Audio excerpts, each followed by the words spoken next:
A year ago today, I quit my job. The job that I was working at when I was singing in the hallway. What kind of fuckery is this?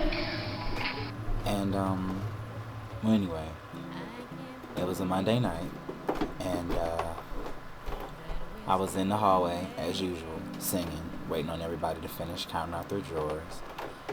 And, at the time, it was the assistant manager and the security officer. But this particular security officer just could not carry any weapons. Anyway, so we come out of the store after he put the alarm on. And to the left of me stood two non-functioning Coke machines. And from behind them came two guys in ski masks with guns. The first layer of thoughts was, am I hallucinating? And then the second was like, is this a joke? You know, I know Halloween just passed. You know, I'm kind of waiting on somebody to say, you know, trick or treat, motherfucker. You know what I'm saying? And then that's when everything kind of sped up, because it all happened, and even though it was so fast, it was like in slow motion. And one of them grabbed me and pushed me back into the building, and Miss Tangi, who was the security guard, was just like begging not to shoot. And meanwhile, the guy has a gun to my back, and I'm anticipating the gunshot, and I am mentally trying to prepare myself the best way I can to die. And well, anyway, the assistant manager was back in the store, and he withdrew his gun because he had a gun, even though he wasn't supposed to have one. And the other gunman saw him and fired a shot at him.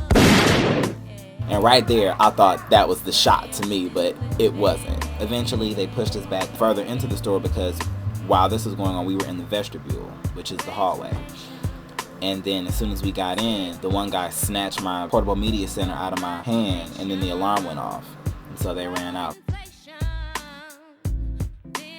And after that, I was just so shocked. Of course, I was crying. I was just hysterical. And do you believe it took the police at least a good 20-25 minutes to get to the store? And the police station is like not 5 blocks down from the store. And the killing part about where I worked at is the store is so far off the street.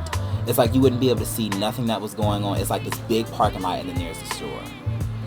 Well, anyway, I handed in my keys that night, and I quit. It only had to happen for me one time.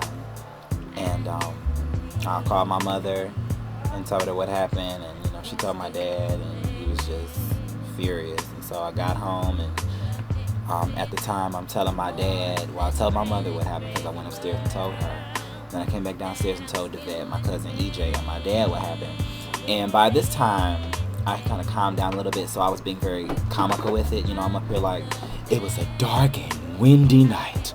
You know, because I had to be light of the situation, because if I had really been concentrating on what could have happened, then I'd have probably lost my mind. And so I called a girlfriend of mine, and I said, girl, we got to go out. I said, because I cannot stay in this house. I said, because if I stay in this house, I'm going to be thinking about what happened, and I just don't want to do that. So I hopped in the shower, and as I'm getting dressed, I'm playing Mary J., you know, because I like what I see when I'm looking at you, when I'm walking past the mirror. I mean, really, I just had to get it in my head that I was going to be just fine, just that. So, you know, she picks me up, and we go out to Akron, and, you know, we're all having fun, blase, you know, we pick up Vaughn, and we get there, and we getting bodied and stuff like that, and just having us just a fun old time. And then after a while, I sat down.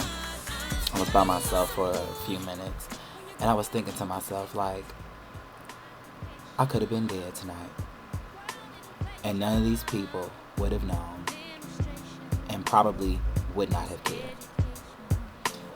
And, you know, eventually, you know, Christian and Vaughn found me, and so we danced some more, and then finally we left. And that ride home was so long.